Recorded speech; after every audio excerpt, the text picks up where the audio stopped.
La fracción cuarta del artículo 31 de la Carta Magna señala que es obligación de los mexicanos contribuir para los gastos públicos, así de la Federación como de los estados, de la Ciudad de México y del municipio en que se residan, de la manera proporcional y equitativa que dispongan las leyes. En un acto de estricta justicia fiscal, es urgente retribuir a millones de adultos mayores de 60 años algo de lo mucho que aportaron y siguen aportando. El objeto de esta iniciativa que el día de hoy pongo a su consideración es adicionar la fracción 30 al artículo 93 de la Ley de Impuestos sobre la Renta para que el salario del contribuyente cuyo monto diario no exceda 15 veces la unidad de medida y actualización cuando se trate de personas físicas mayores de 60 años que laboren y no tengan pensión y dependan de un patrón no sea objeto de gravamen. Se toma como referencia a la unidad de medida y actualización, ya que esta es la equivalente al salario mínimo general vigente diario de todo el país. Esto de conformidad con lo que establece el artículo 2º transitorio del decreto por el que se reforman y adicionan diversas disposiciones de la Constitución Política de los Estados Unidos Mexicanos en materia de desindexación del salario mínimo, publicado en el Diario Oficial de la Federación el 27 de enero de 2016.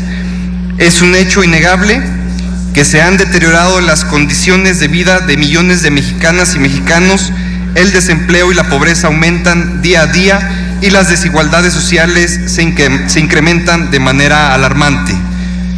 Uno de los sectores poblacionales más vulnerable y que resiente con más fuerza el impacto de este adverso panorama socioeconómico es el de los adultos mayores, que no tienen pleno acceso ni disfrute de sus derechos humanos, lo que ocasiona un futuro incierto y lleno de carencias.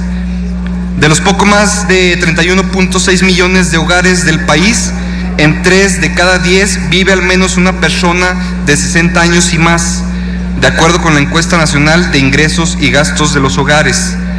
Datos del segundo trimestre del 2014 de la Encuesta Nacional de Ocupación y Empleo del INEGI señalan que la tasa de participación económica de la población de 60 años y más fue del 33.7%. La mayoría labora por cuenta propia, un 50.5%. Una tercera parte de los adultos mayores económicamente activos, el 35.5%, es subordinada y remunerada. Y la mitad de estos no reciben prestaciones, que viene siendo el 49.2%. Además, 3 de cada 4 adultos mayores, un 74.3%, se insertan en el mercado laboral informal. De estos, 1 de cada 3 gana entre 67.29 o 63.77 pesos diarios. En materia de pensiones, una cuarta parte del total de adultos mayores del país cuenta con una pensión del 26.1%, de acuerdo a la Encuesta Nacional de Empleo y Seguridad Social del INEGI. Los hombres cuentan con una mayor cobertura, que es el 35%, que en las mujeres viene siendo un 18.5%. De los hogares donde hay al menos un adulto mayor, más de la mitad, con un 54.8%, reciben una pensión por jubilaciones, pensiones e indemnizaciones, por accidente de trabajo, despido, retiro voluntario, y 9.3% son beneficios provenientes de programas gubernamentales. Por eso, compañeras y compañeros legisladores, el Estado mexicano debe asumir compromisos sociales abiertamente redistributivos.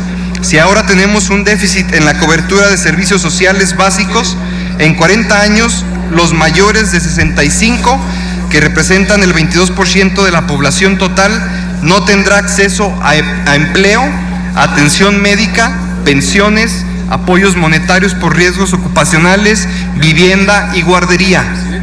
Cierto que actualmente se ofrecen apoyos a los adultos mayores por parte de los diversos niveles de gobierno, pero la realidad es que no es suficiente.